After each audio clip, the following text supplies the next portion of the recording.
মন খারাপ? তবে চলুন একটা গল্প শোনাই। একটা জাহাজে অনেক লোক সাগরে মাঝখানে ঘুরতে গেছে। সেখানে হঠাৎ করেই প্রচণ্ড ঝড় উঠে আসে। সেই ঝড়ের কারণে জাহাজটি ডুবে যায়। ডুবে সব লোক মারা যায় আর একটা লোক কোনোভাবেই বেঁচে যায়। তারপর সে ভাসতে ভাসতে একটা দ্বীপের মাঝখানে এসে পড়ে।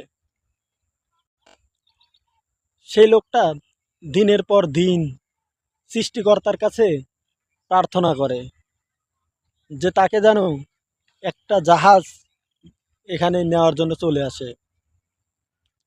একদিন, ২ দিন, মাস চলে যায়। তারপরে কোনো জাহাজ তাকে নিতে আসে না।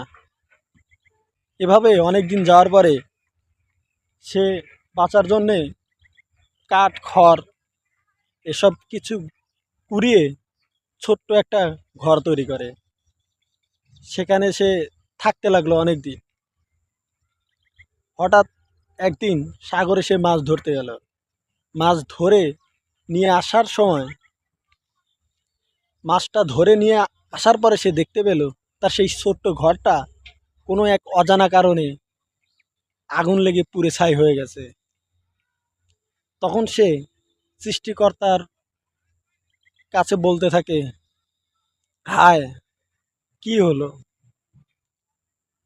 আমার সব কিছু কেড়ে নেওয়ার পরেও ছোট্ট একটা ঘর ছিল, সেই ঘরটাও তুমি আগুন দিয়ে জ্বালিয়ে দিলা। এই ভেবে ভেবে সে সৃষ্টিকর্তার প্রতি বিলাপ করতে থাকে।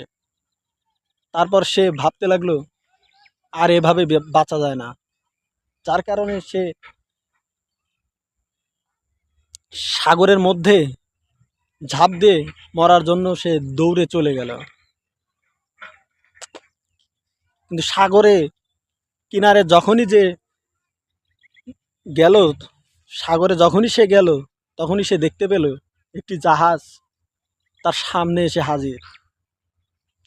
সে অবাক হয়ে সেই জাহাজের নাবিককে জিজ্ঞাসা করলো, কি ব্যাপার, আপনারা হঠাৎ এখানে?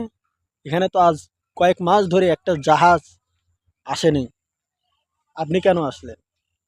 তখন সেই লোকটা তার প্রশ্নের জবাবে বলল যে, আপনি তো আগুন জ্বেলে ধোঁয়া উঠিয়ে আমাদেরকে সিগন্যাল দিলেন। আমরা হয়তো ভাবছি যে আপনার হয়তো কোনো বিপদ হয়েছে, তাই আপনাকে উদ্ধার করার জন্য আসলাম। তখন সে ভাবলো সব কিছুর পিছনে ওই সৃষ্টিকর্তারই